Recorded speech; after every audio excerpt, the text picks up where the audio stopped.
Lieutenant Commander Sarah Chen had always been different from the other naval aviators. While her male colleagues bragged about their combat missions over drinks at the officers' club, she sat quietly in the corner, nursing a single beer and listening to their stories.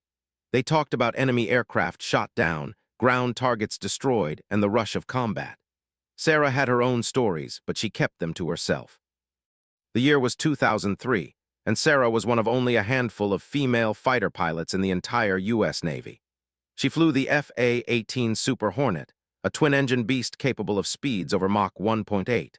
Getting to this point had taken her 15 years of relentless determination, countless hours of training, and more obstacles than most people face in a lifetime. Sarah grew up in a small town in Ohio, the daughter of Vietnamese immigrants who had fled their homeland in 1975. Her father worked double shifts at a factory while her mother cleaned houses to make ends meet. They had big dreams for their daughter, but those dreams usually involved medical school or law school, not flying fighter jets for the Navy.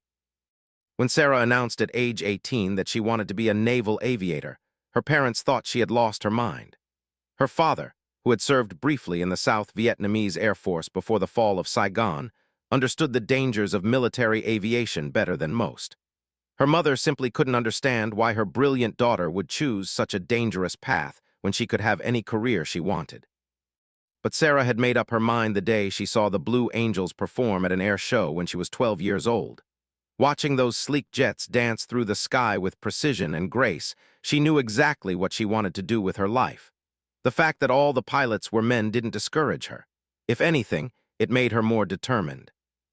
The path to becoming a naval aviator was brutal. Sarah had to excel academically at the Naval Academy, where she graduated third in her class. She had to pass the most rigorous physical and psychological tests the military could devise.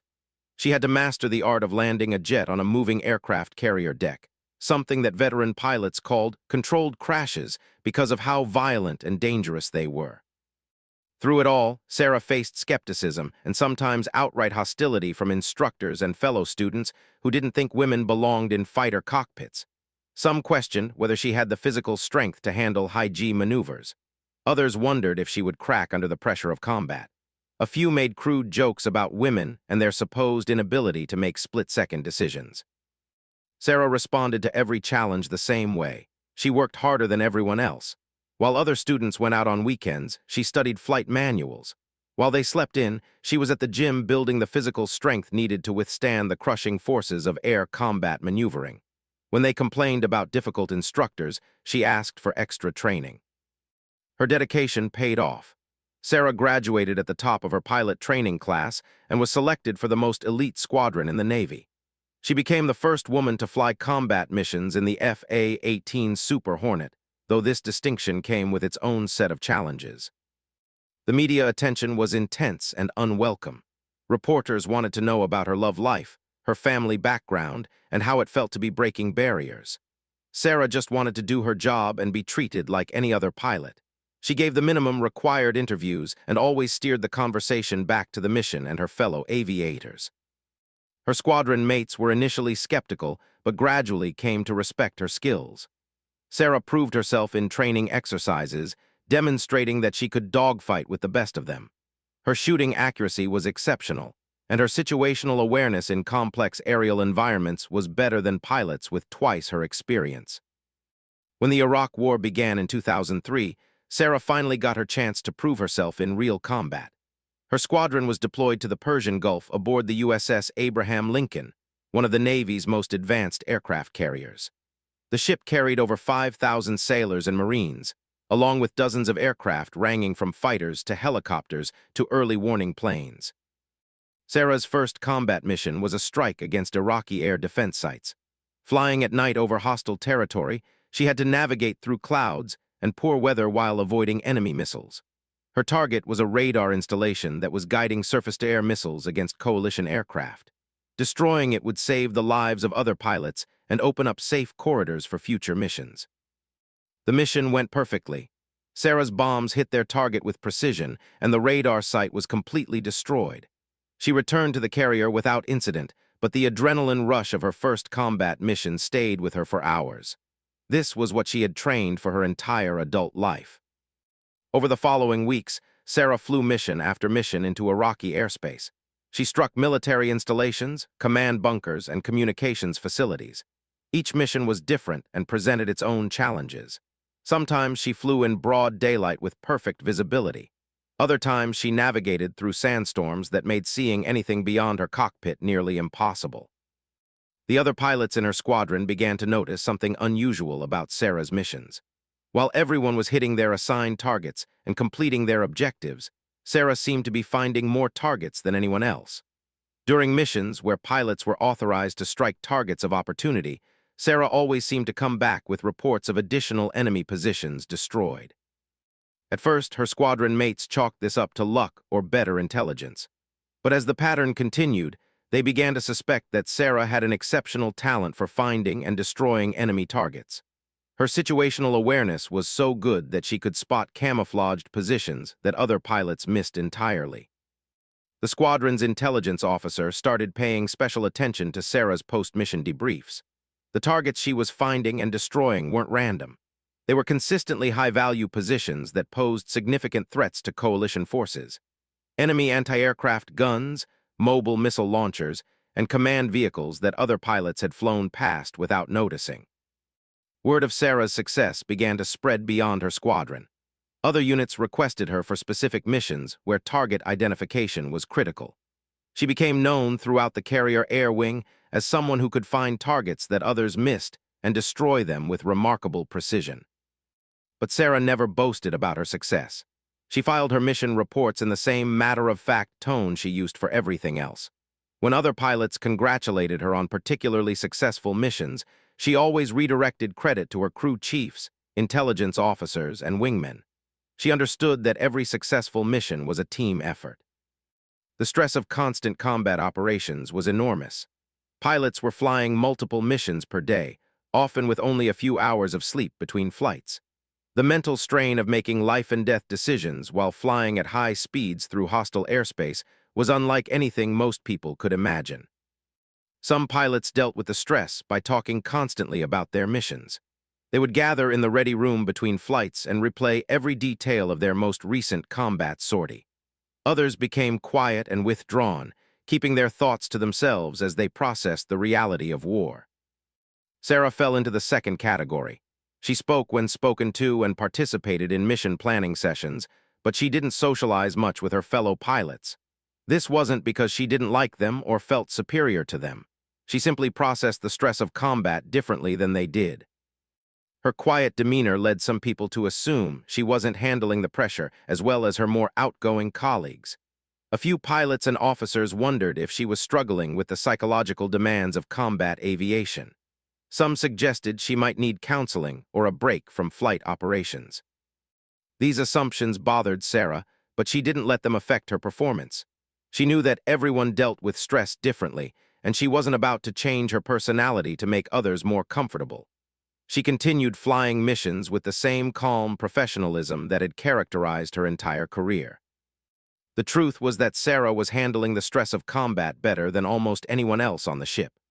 Her quiet exterior masked a fierce determination and mental toughness that had been forged through years of overcoming obstacles and proving herself in male-dominated environments.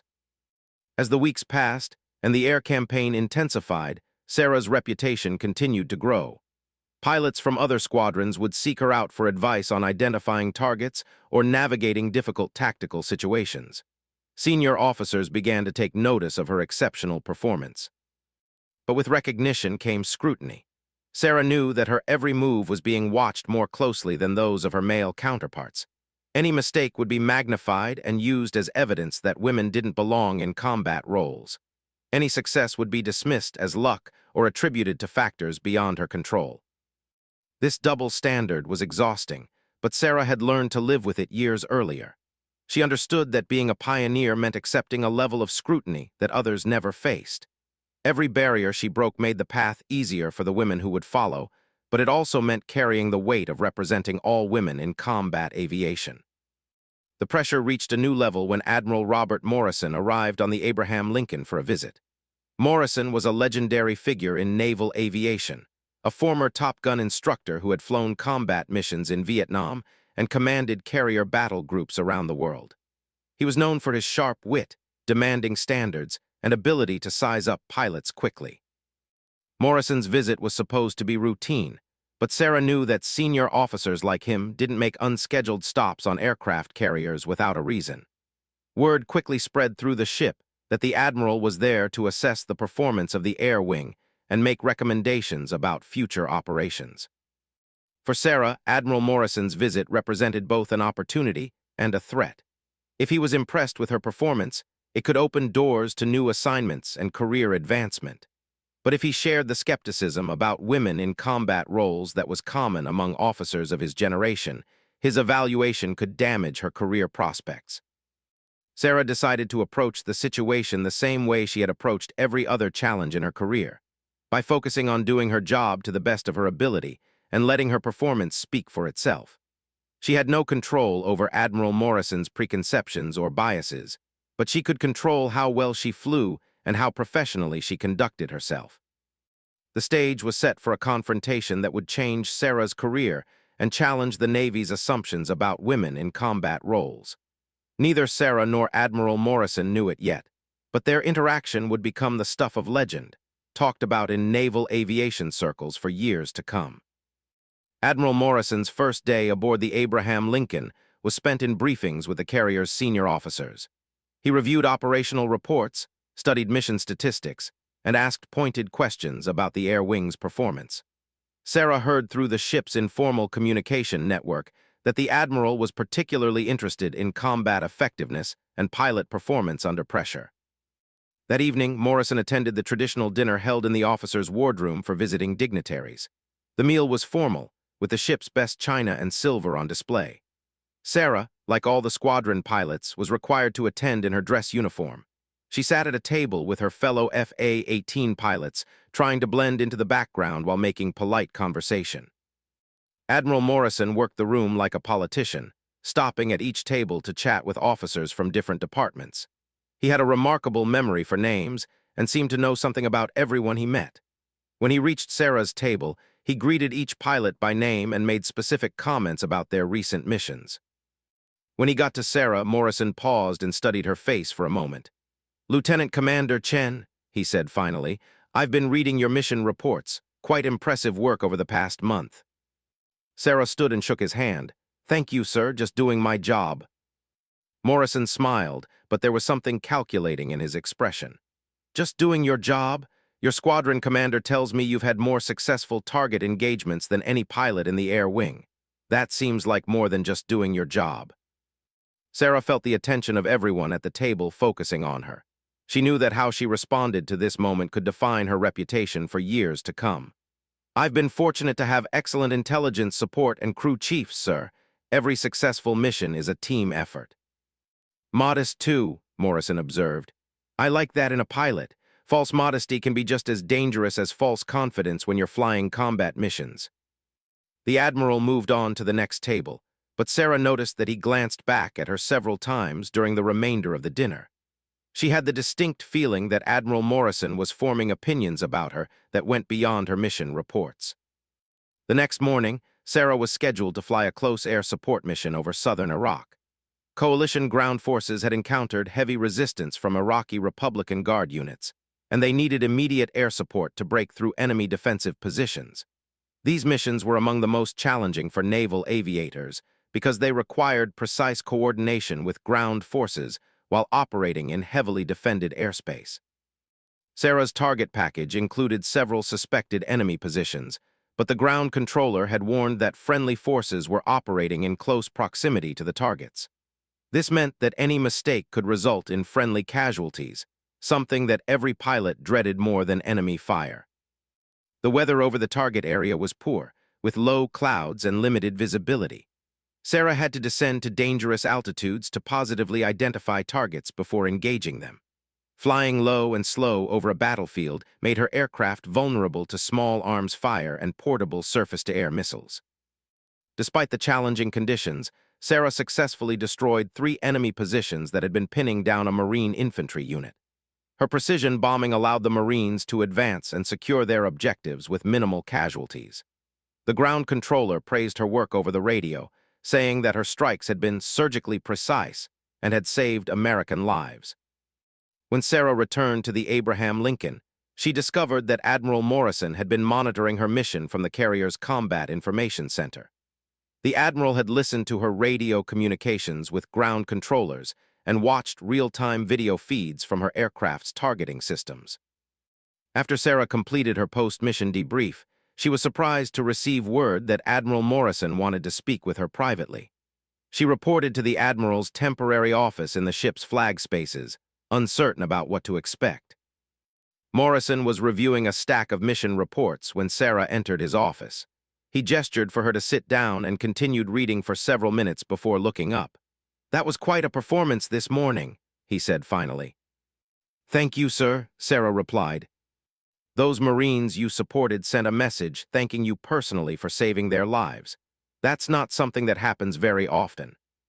Sarah wasn't sure how to respond, so she remained silent. Morrison leaned back in his chair and studied her carefully. "I've been flying combat missions since before you were born, Lieutenant Commander. I've seen a lot of pilots in action, and I can usually tell within a few minutes whether someone has what it takes to be truly exceptional." Sarah felt her pulse quicken. She sensed that this conversation was building toward something significant. "You have something special," Morrison continued.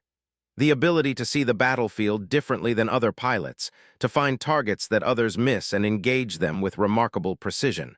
Your squadron mates have started calling you Eagle Eye. Did you know that?"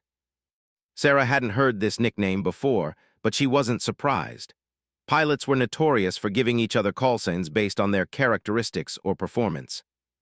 "The question is," Morrison said, "what are we going to do with this talent of yours?" Before Sarah could respond, Morrison held up a hand. "I'm not looking for an answer right now.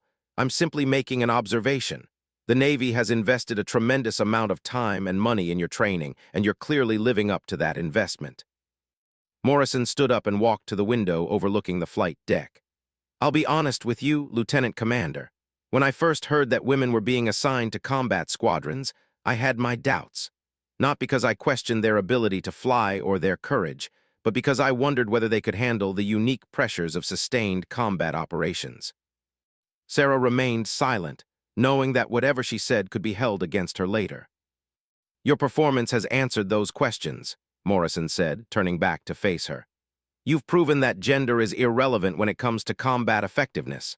What matters is skill, judgment, and the ability to perform under pressure." Morrison returned to his desk and picked up another report. "I'm recommending you for advanced training at the Navy's Elite Weapons School. It's the most demanding program we have for combat pilots, but I think you're ready for it." Sarah was stunned.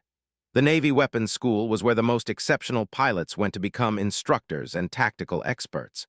Graduation from the program was virtually guaranteed to accelerate a pilot's career and open doors to the most prestigious assignments in naval aviation. "Thank you, sir," Sarah managed to say. "I'm honored by your confidence." Morrison waved dismissively. "Don't thank me yet. The weapons school has a 50% washout rate, and they don't make exceptions for anyone. You'll be competing against the best pilots the Navy has to offer, and some of them won't be happy about competing against a woman." Sarah nodded, understanding the challenge ahead. "But based on what I've seen here," Morrison continued, "I think you'll do just fine. Your technical skills are excellent, and your judgment under pressure is better than pilots with twice your experience. Most importantly, you have the mental toughness to handle whatever they throw at you." The Admiral dismissed her, but as Sarah reached the door, he called out one more time, "Lieutenant Commander Chen." She turned around. "Don't let anyone tell you that you don't belong there. You've earned your place through performance, and that's the only thing that matters." Sarah left Admiral Morrison's office feeling a mixture of excitement and apprehension. The weapons school represented an incredible opportunity, but she knew it would also be the greatest challenge of her career. The program was designed to push the best pilots to their limits and beyond. Over the next few days, word spread through the ship that Sarah had been selected for the weapons school. The reaction from her fellow pilots was mixed. Most congratulated her genuinely, recognizing that the selection was based purely on merit. But a few seemed resentful, suggesting that she was being given special treatment because of her gender. Sarah ignored the negative comments and focused on preparing for her remaining combat missions. She still had 2 weeks left on the deployment, and she was determined to maintain her high-performance standards right up until the end. During this period, Admiral Morrison continued to observe the Air Wing's operations. He flew on several missions himself, taking the controls of an FA-18 to assess the squadron's tactical procedures firsthand. Despite being in his late 50s, Morrison was still a skilled pilot who could hold his own in the cockpit. Sarah had the opportunity to fly as Morrison's wingman on one mission, a strike against Iraqi communications facilities. It was an honor she hadn't expected, and she was nervous about flying alongside such a legendary figure in naval aviation. The mission went smoothly, with both aircraft successfully hitting their assigned targets.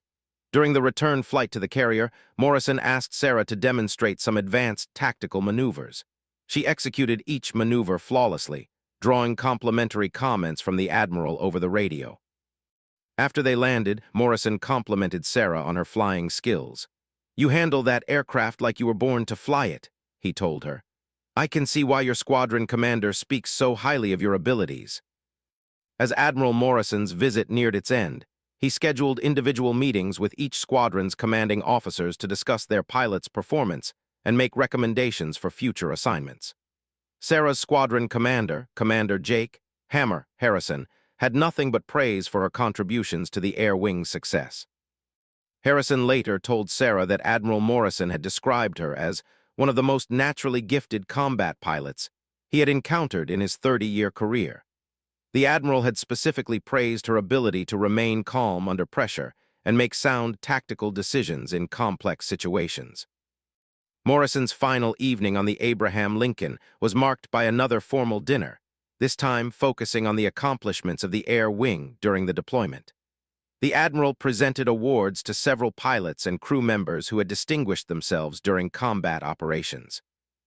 When it came time for Morrison to address the assembled officers, he spoke about the evolution of naval aviation and the importance of maintaining high standards regardless of changing circumstances.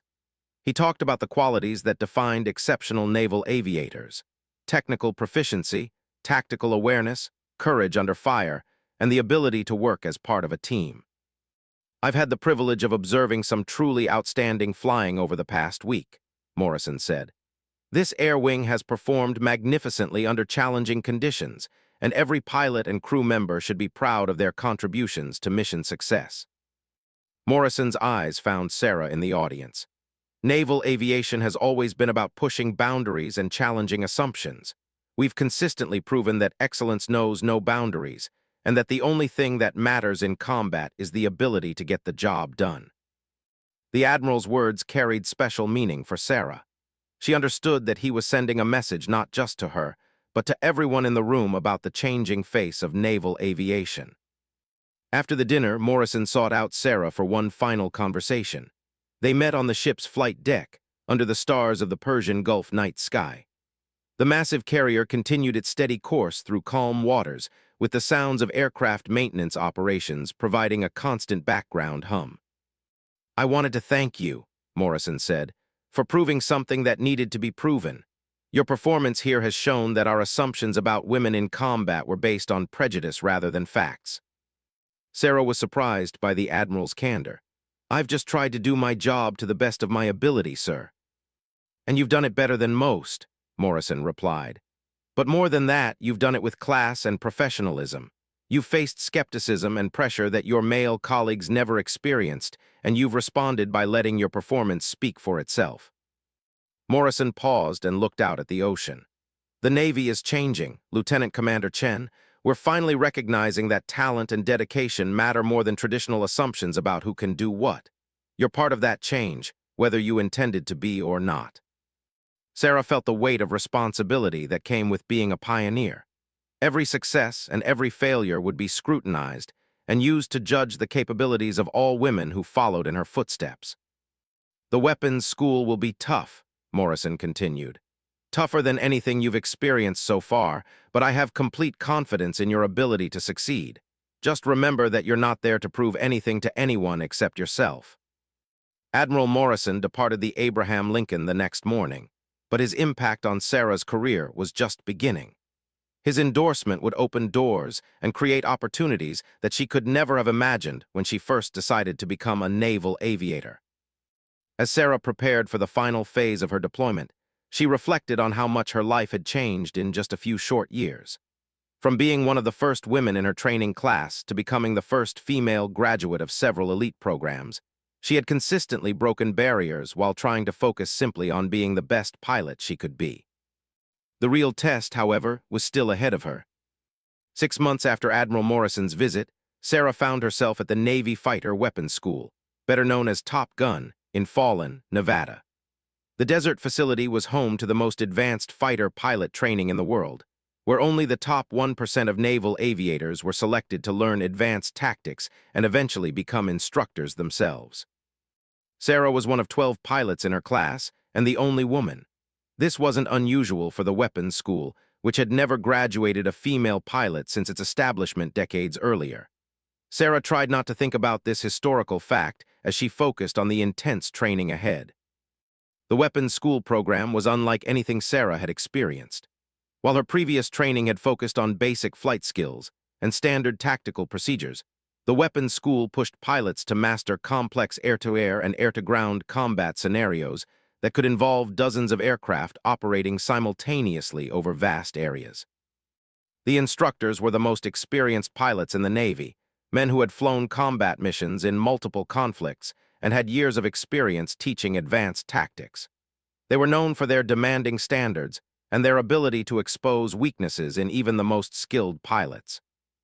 Commander Rick "Viper" Thompson was Sarah's primary instructor, a veteran pilot who had flown missions over Iraq during the Gulf War and had been teaching at the weapons school for 5 years. Viper had a reputation for being tough but fair, and for pushing his students harder than they thought they could be pushed. During Sarah's first week at the school, Viper made it clear that he didn't care about her gender or the media attention that had surrounded her assignment to the program. "I only care about whether you can fly and fight," he told her bluntly. "Everything else is just noise."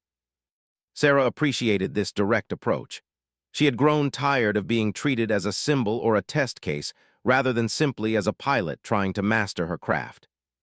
The academic portion of the weapons school was intensely challenging. Students spent long hours studying enemy aircraft capabilities, advanced weapons systems, electronic warfare techniques, and complex tactical scenarios. They were expected to memorize vast amounts of technical information and be able to recall it instantly under pressure. Sarah excelled in the classroom, drawing on the study habits that had served her well throughout her career. While other students struggled with the volume of information, Sarah developed systematic approaches to organizing and retaining complex data. But the real challenge came in the air. Weapons school training scenarios were designed to replicate the most difficult combat situations pilots might face. Students flew against instructors who used enemy aircraft and tactics to create realistic threats. The scenarios grew progressively more complex, often involving multiple target areas, electronic jamming, and time-critical mission requirements. During her third week at the school, Sarah faced her most difficult challenge yet. The scenario involved a large-scale strike mission against heavily defended targets, with her flight responsible for suppressing enemy air defenses while other aircraft struck primary targets. The mission required split-second timing and precise coordination between multiple aircraft. Sarah was designated as the mission commander, responsible for making tactical decisions for the entire strike package. This was a significant responsibility, as the success or failure of the mission would depend largely on her leadership and decision-making ability. The scenario began with Sarah's flight encountering unexpected enemy aircraft that weren't supposed to be in the target area. She had to quickly assess the threat, reorganize her formation, and adapt the mission plan while continuing toward the primary objective. Every decision had to be made in seconds while flying at high speed through simulated enemy airspace. Sarah's response was flawless. She directed 2 of her wingmen to engage the unexpected threats while leading the remaining aircraft to their assigned targets. Her situational awareness allowed her to track multiple threats simultaneously while maintaining focus on the primary mission objectives. The simulated enemy air defenses were more challenging than anything Sarah had encountered in actual combat. The instructors flying as adversaries used advanced tactics and electronic warfare techniques to disrupt her flight's communications and targeting systems. Sarah had to rely on hand signals and predetermined procedures to coordinate her aircraft's attacks. Despite the challenges, Sarah's flight successfully completed their mission. All assigned targets were destroyed, enemy air defenses were suppressed, and no friendly aircraft were lost. The instructors who had been monitoring the exercise described Sarah's performance as exceptional and textbook perfect. Commander Thompson pulled Sarah aside after the mission debrief to discuss her performance. "That was some of the finest tactical flying I've seen from a student," he told her. "You handled a complex, dynamic situation with the kind of cool-headed decision-making we look for in our graduates." Sarah thanked him for the feedback, but Viper wasn't finished. "I want to talk to you about something else," he said. "There's been some discussion among the instructors about your final assignment after graduation."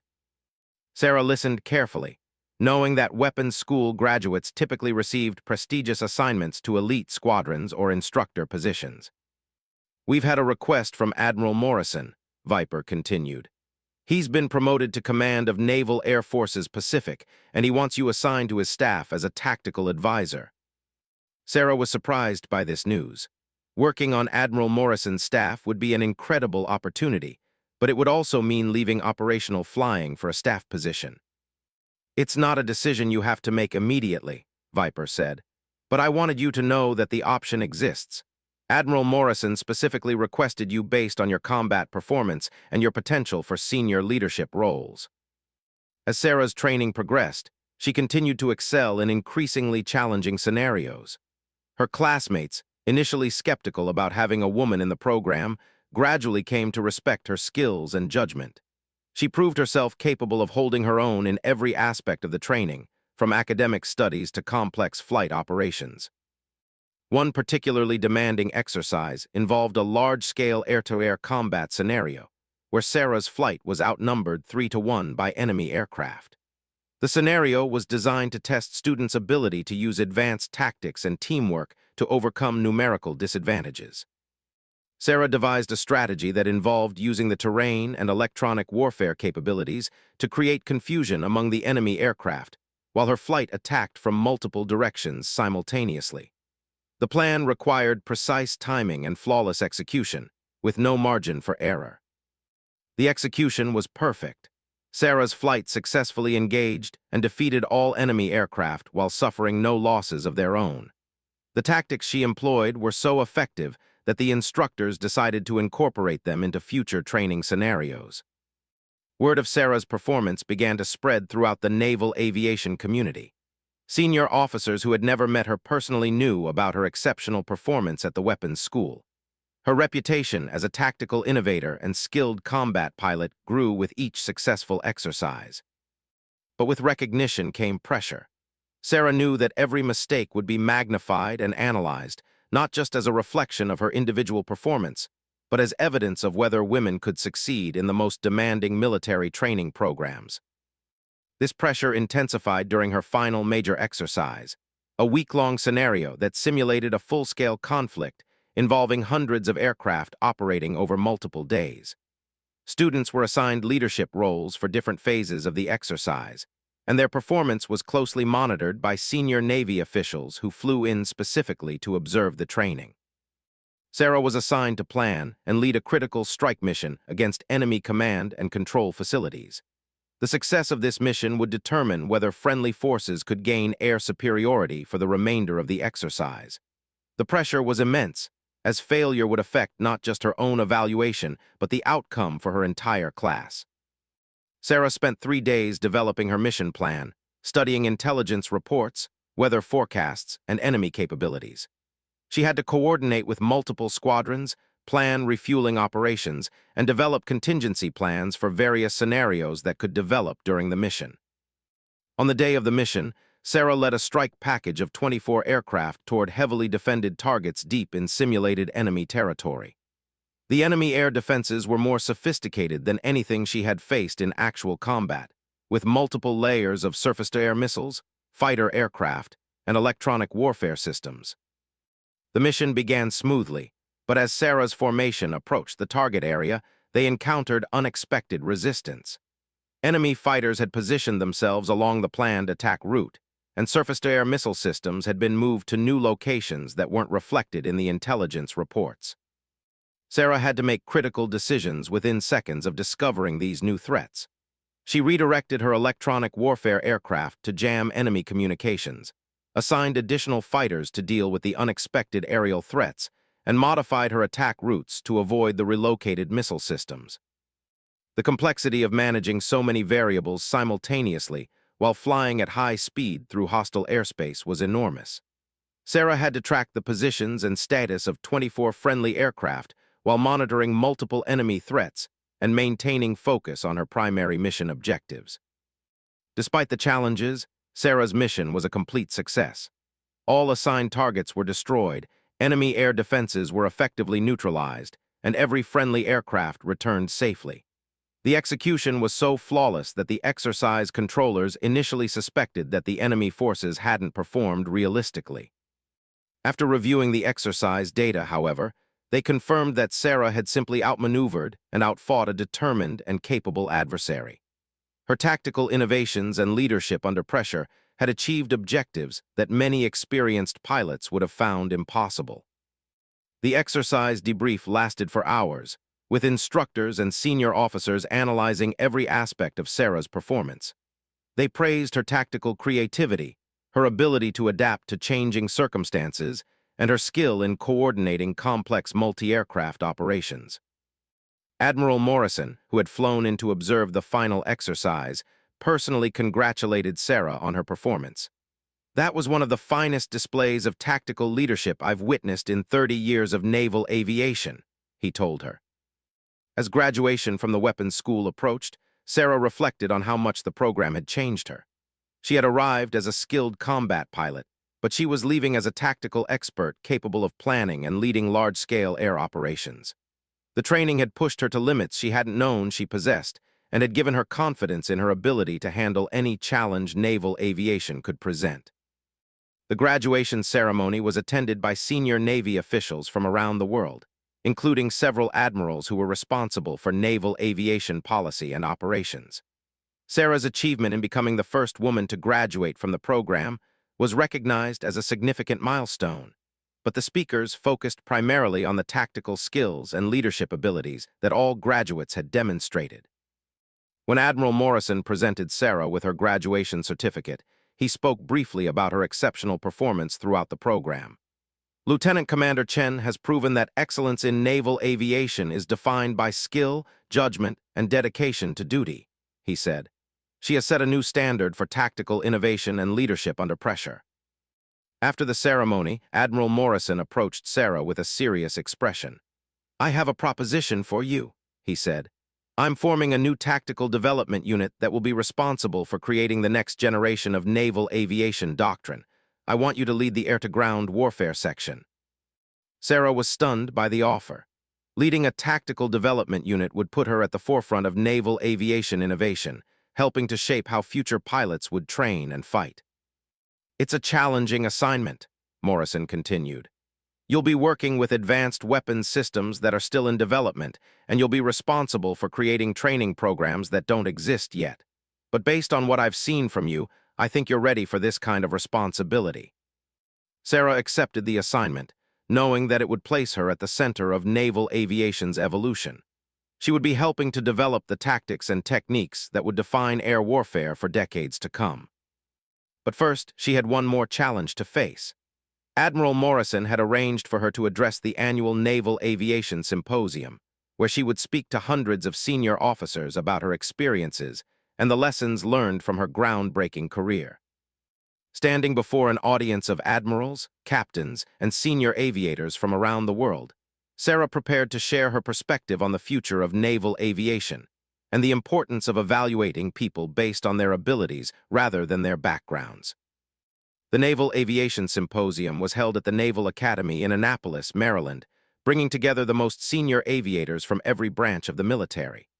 Sarah stood backstage, reviewing her notes one final time before addressing an audience that included 3 admirals, dozens of captains, and senior officers from allied nations around the world. Her speech was scheduled for the symposium's final day, following presentations on advanced weapons systems, future aircraft designs, and emerging threats to naval aviation.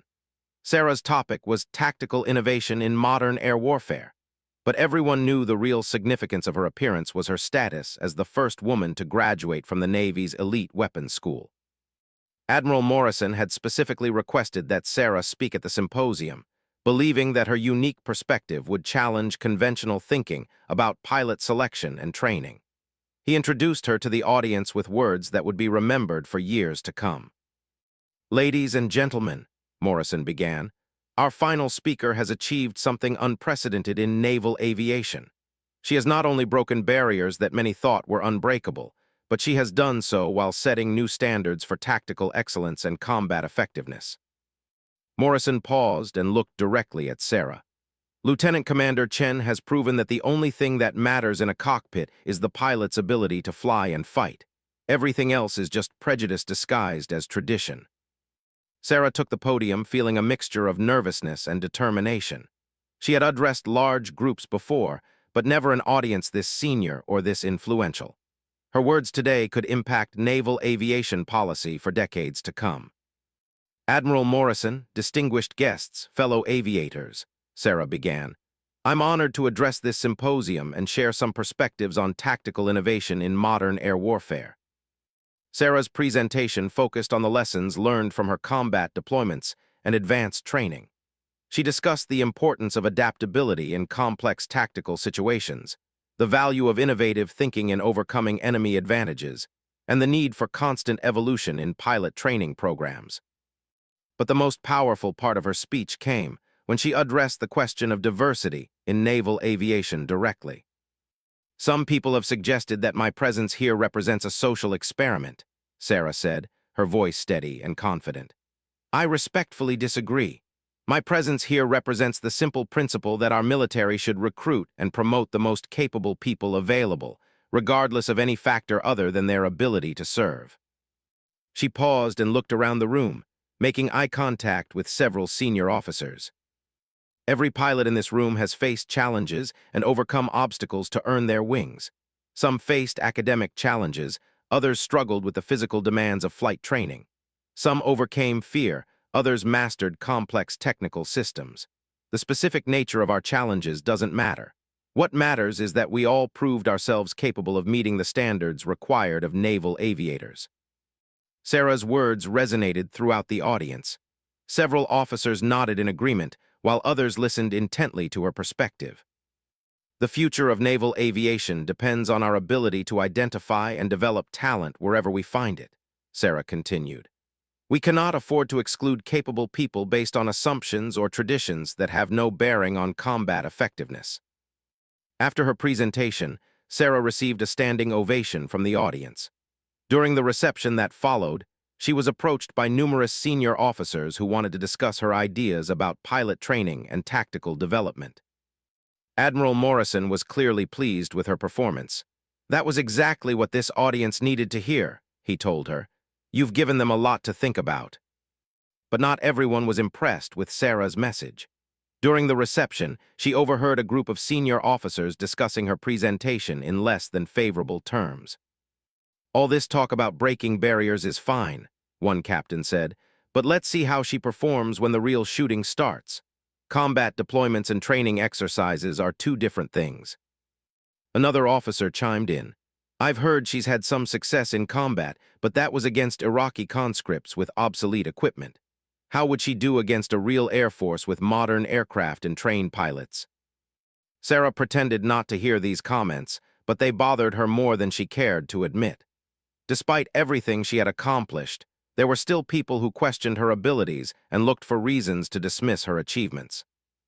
Admiral Morrison must have noticed her reaction to the overheard conversation, because he approached her later in the evening with a proposal that would address those doubts once and for all. "I've been thinking about your next assignment," Morrison said. "The tactical development unit I mentioned is important work, but it might not provide you with the kind of high-profile operational experience that will silence your critics." Sarah listened carefully, wondering where this conversation was heading. "I have an alternative proposition," Morrison continued. "How would you feel about deploying to the Pacific as part of a joint exercise with our allies? The scenario involves defending Taiwan against a simulated Chinese invasion. It's the largest and most realistic air warfare exercise ever conducted. Sarah's pulse quickened. This would be an opportunity to prove herself against the most advanced aircraft and pilots in the world, flying scenarios that closely resembled actual combat conditions. The exercise involves over 300 aircraft from 6 different countries, Morrison explained. Participants include the most elite squadrons from the Air Force, Navy, and Marine Corps, plus allied pilots from Japan, Australia, and the United Kingdom. Morrison paused to let the significance of this opportunity sink in. You would be assigned as the tactical coordinator for all naval air operations during the exercise. It's a position normally held by a full commander, but I think you're ready for that level of responsibility. Sarah was stunned by the scope of the assignment. Coordinating naval air operations for an exercise of this magnitude would be one of the most challenging positions in military aviation. I won't lie to you, Morrison continued. This assignment comes with enormous pressure. You'll be operating under intense scrutiny from senior officers from multiple countries. Every decision you make will be analyzed and second-guessed. Morrison fixed Sarah with a steady gaze.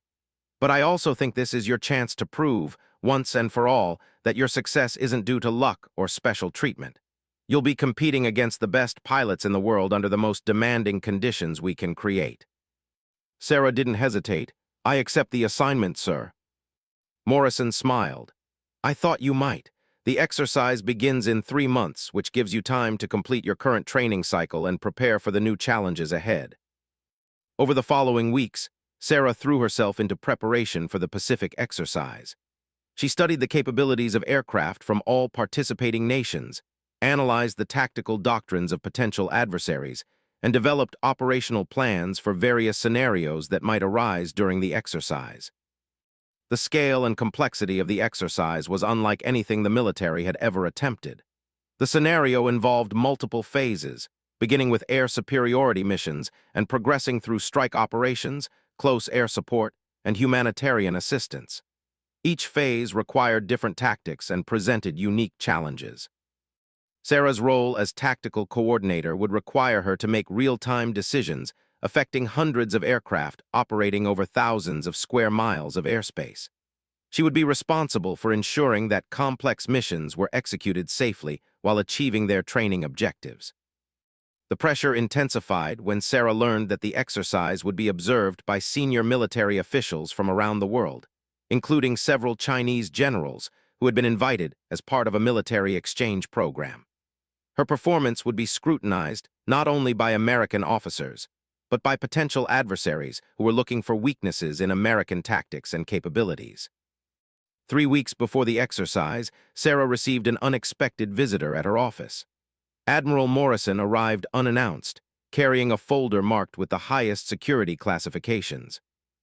I wanted to brief you personally on some additional aspects of this exercise, Morrison said, closing the door behind him. What I'm about to tell you cannot leave this room. Sarah nodded, understanding the seriousness of his tone. This exercise is more than just training, Morrison explained. It's also a demonstration of American military capabilities intended to send a message to potential adversaries about our readiness and resolve. Morrison opened the folder and showed Sarah satellite photographs of Chinese military installations. Intelligence reports suggest that China is planning to test our response to aggressive actions in the South China Sea. This exercise is our way of showing them that we're prepared for any contingency. The implications were staggering. Sarah realized that her performance during the exercise could have strategic consequences beyond training and career advancement. The Chinese observers will be looking for weaknesses they can exploit, Morrison continued. They'll be analyzing our tactics, our decision-making processes, and our ability to coordinate complex operations under pressure. Morrison fixed Sarah with an intense stare. I'm telling you this because you need to understand the stakes. This isn't just about your career or breaking barriers for women in aviation. Your performance during this exercise could influence international relations and military strategy for years to come. Sarah felt the full weight of responsibility settling on her shoulders. She had always known that her career carried symbolic importance, but now she was being asked to represent American military capabilities on the world stage. "I understand, sir," Sarah said firmly. "I won't let you down." Morrison smiled grimly. "I know you won't. That's why I recommended you for this assignment." As the departure date for the Pacific exercise approached, Sarah completed her final preparations. She had studied every aspect of the scenarios, memorized the capabilities of all participating aircraft, and developed contingency plans for various situations that might arise during the exercise. Her reputation had preceded her to the Pacific Fleet, where she would be working with pilots and officers who had heard about her exceptional performance but had never seen her in action. Some were curious about her abilities, others were skeptical, and a few were openly hostile to the idea of taking orders from a woman. Sarah knew that the next few weeks would be the ultimate test of everything she had learned throughout her career. She would be operating at the highest levels of military aviation, making decisions that could influence international relations while proving that her success was based on merit rather than politics. The stakes couldn't be higher, and Sarah was determined to meet every challenge with the same combination of skill, professionalism, and determination that had brought her this far. As her aircraft lifted off for the long flight across the Pacific, Sarah felt a familiar sense of calm settle over her. She had spent her entire adult life preparing for moments like this, when everything she had learned would be put to the ultimate test. The greatest challenge of her career was about to begin. The Pacific Rim Joint Exercise took place in international waters east of Taiwan, involving aircraft carriers, airfields in Japan and Guam, and over 300 military aircraft from 6 nations. Sarah arrived at the USS Ronald Reagan, the exercise's primary command ship, where she would coordinate all naval aviation operations for the massive training event. The first challenge came immediately upon her arrival. Captain James "Bull" Davidson, the Reagan's commanding officer, made it clear that he had reservations about having a lieutenant commander in such a senior coordination role. "I don't care what Admiral Morrison says," Davidson told Sarah bluntly during their initial meeting. "You're going to be making decisions that affect my ship and my aircrew. If you screw up, people could die." Sarah met his gaze steadily. "I understand the responsibility, sir. I won't let you down." Davidson studied her for a long moment. "We'll see. You've got a reputation for being some kind of tactical genius, but reputations don't mean much when the shooting starts." The irony of Davidson's comment wasn't lost on Sarah. The exercise was designed to be as realistic as possible, but it would still be shooting with simulated weapons and training ammunition. However, the tactical challenges and pressure would be very real.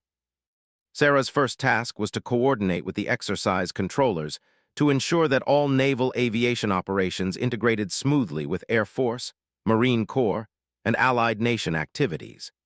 This required detailed planning sessions that lasted well into the night, as hundreds of aircraft had to operate safely in the same airspace while pursuing different training objectives. The complexity was staggering. Fighter aircraft would be conducting air superiority missions while strike aircraft hit ground targets, electronic warfare planes jammed enemy communications, and refueling tankers kept everyone supplied with fuel. All of this had to happen simultaneously across an area larger than most countries. 3 days into the exercise, Sarah faced her first major crisis. A weather system moved into the exercise area faster than predicted, creating dangerous flying conditions just as a major strike mission was getting underway. Over 150 aircraft were already airborne when visibility dropped to near zero, and severe turbulence made formation flying extremely hazardous. Sarah had minutes to make a decision that would affect the safety of hundreds of pilots. She could abort the mission and bring everyone home, which would disrupt the entire exercise schedule. Or she could modify the mission parameters and continue with reduced objectives, accepting higher risk but maintaining training value. From the Reagan's Combat Information Center, Sarah studied weather radar displays and listened to reports from pilots already in the air. The storm system was larger than initially predicted, but there were gaps that skilled pilots might be able to exploit. Sarah made her decision with characteristic calm. She modified the mission to take advantage of weather breaks, redirected aircraft to alternate targets that could be reached safely, and established new recovery patterns that would get everyone back to their ships and bases without flying through the worst weather. The modified mission was a complete success. All training objectives were met, no aircraft were damaged, and the exercise continued on schedule. More importantly, Sarah had demonstrated the kind of real-time decision-making ability that senior officers valued most. Captain Davidson, who had been monitoring Sarah's performance closely, approached her after the weather crisis was resolved. "That was solid work," he told her. "You made the right call under pressure." Word of Sarah's handling of the weather emergency spread quickly throughout the fleet. Pilots and officers who had been skeptical about her appointment began to view her with increased respect. She had proven that she could make tough decisions quickly and effectively when lives were at stake. The exercise's most challenging phase began during the second week, when all participating forces engaged in a massive air battle simulation. The scenario involved defending Taiwan against a simulated invasion by numerically superior forces using advanced aircraft and weapon systems. Sarah was responsible for coordinating the defensive effort, which required her to manage over 200 aircraft from multiple services and nations. The attacking force was led by some of the most experienced pilots in the American military, flying as adversaries and using realistic enemy tactics. The battle began at dawn with waves of enemy aircraft approaching from multiple directions. Sarah had to coordinate defensive fighters while simultaneously managing strike aircraft that were attacking enemy ships and airfields. Electronic warfare aircraft were jamming communications, making coordination even more difficult. From her position in the Reagan's Combat Information Center, Sarah watched dozens of radar contacts moving across displays that covered thousands of square miles. Each contact represented real aircraft with real pilots, and her decisions would determine the outcome of the largest air battle simulation ever conducted. The enemy force was relentless and skilled. They used advanced tactics to overwhelm defensive positions, coordinated their attacks to maximize confusion, and adapted quickly to Sarah's countermoves. This was nothing like the combat Sarah had experienced over Iraq, where enemy forces were poorly trained and equipped with obsolete aircraft. For 6 hours, the air battle raged across the Pacific. Sarah directed defensive fighters to intercept incoming strikes, coordinated counterattacks against enemy bases, and managed the complex logistics of refueling and rearming aircraft during combat operations. The turning point came when Sarah identified a weakness in the enemy formation and launched a coordinated attack that caught them by surprise. Using her knowledge of advanced tactics learned at the weapons school, she directed a complex maneuver that allowed friendly forces to gain air superiority for the first time during the exercise. When the simulation ended, Sarah's forces had achieved all their defensive objectives while inflicting heavy losses on the attacking force. The exercise controllers declared the defensive effort a complete success, praising the coordination and tactical innovation that Sarah had demonstrated. Admiral Morrison, who had flown in to observe the final phase of the exercise, was effusive in his praise. "That was one of the finest displays of tactical command I've witnessed," he told Sarah privately. "You outfought some of the best pilots in the world using tactics I've never seen before." But the real validation came from an unexpected source. General Liu Wei, the senior Chinese observer, approached Sarah after the exercise debrief with an interpreter and what appeared to be genuine respect. "Your tactical innovations were most impressive," General Liu told her through his interpreter. "You demonstrated creativity and flexibility that would be valuable in any air force." Sarah thanked the general for his comments, aware that this brief exchange would likely be reported back to Chinese military leadership and analyzed for intelligence value. The final day of the exercise featured a ceremony aboard the Ronald Reagan, where participating units received recognition for their performance. Sarah was awarded the Navy Commendation Medal for her exceptional coordination of naval aviation operations during the exercise. Admiral Morrison presented the award personally, speaking to an audience that included senior officers from all participating nations. "Lieutenant Commander Chen has demonstrated that exceptional leadership and tactical innovation can come from unexpected sources," he said. "She has set a new standard for excellence in naval aviation." After the ceremony, Morrison pulled Sarah aside for a private conversation. "I have news about your next assignment," he said with a smile. "You've been selected for promotion to commander and assignment as the commanding officer of VFA 103, one of our most elite fighter squadrons. Sarah was stunned. Command of a fighter squadron was the goal of every naval aviator, and VFA 103 was known throughout the Navy for its exceptional pilots and demanding standards. "It's an unusual assignment for someone with your experience level," Morrison admitted. "But your performance over the past year has convinced everyone that you're ready for this level of responsibility." Morrison's expression became more serious. "There's something else you should know. The assignment comes with a deployment to the Mediterranean, where tensions with Russia have been increasing. It won't be a training cruise." Sarah accepted the assignment without hesitation, knowing that commanding a fighter squadron in a potential combat zone would be the ultimate test of everything she had learned throughout her career. 6 months later, Commander Sarah Chen stood on the flight deck of the USS Harry S. Truman as her squadron prepared for their first combat mission over Syria. The situation had escalated rapidly after Russian forces shot down an American reconnaissance aircraft, and Sarah's squadron was part of the military response. As she watched her pilots conduct final pre-flight checks on their FA-18 Super Hornets, Sarah reflected on the journey that had brought her to this moment. From a small town in Ohio to commanding one of the Navy's most elite squadrons, she had overcome obstacles that would have stopped most people. The radio crackled with final clearances from the ship's air traffic controllers. Sarah climbed into her own aircraft, strapping herself into the ejection seat that had become as familiar as her own car. Her crew chief, a grizzled petty officer who had worked on naval aircraft for 20 years, gave her a thumbs up and a confident smile. "Good hunting, Skipper," he called out over the noise of jet engines spinning up around the flight deck. Sarah smiled back and gave him a thumbs up of her own. She had proven herself in training, in exercises, and in limited combat operations. Now she would lead her squadron into the kind of high-intensity conflict that would test every skill she had developed and every lesson she had learned.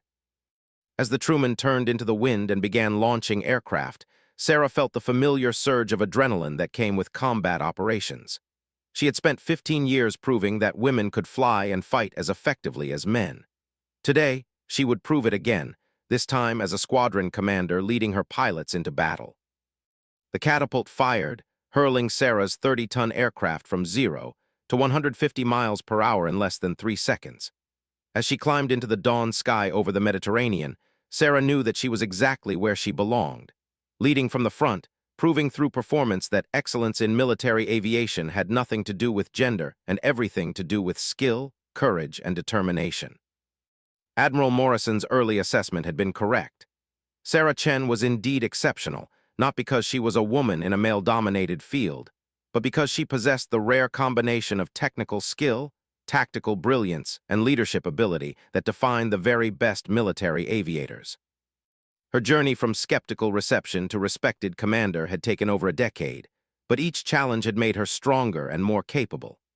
Now, as she led her squadron toward their assigned targets, Sarah carried with her the hopes and dreams of every woman who had ever wanted to serve her country in combat roles.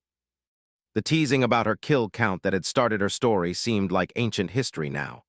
Sarah had proven that her success was based on merit, not luck or special treatment. She had earned her place through exceptional performance under pressure, and she would continue to prove herself worthy of the trust placed in her by the Navy and her fellow aviators. As her formation disappeared into the morning haze, heading toward their rendezvous with destiny, Sarah Chen had finally achieved the recognition she had always sought. She was simply known as one of the Navy's finest pilots, and her gender was irrelevant to that assessment. The Admiral had been right to tease her about her kill count all those years ago. It had motivated her to prove that she belonged in the cockpit of a fighter aircraft. But what really mattered wasn't the number of targets she had destroyed or the barriers she had broken. What mattered was that she had opened doors for others to follow, and had proven that excellence in military service was defined by character, competence, and courage rather than demographics. Sarah's story would inspire generations of women to pursue their dreams in military aviation and other challenging fields. But her greatest achievement was simpler and more profound. She had earned the respect of her peers through exemplary service, and had proven that the only thing that mattered in a cockpit was the ability to fly and fight with skill and honor.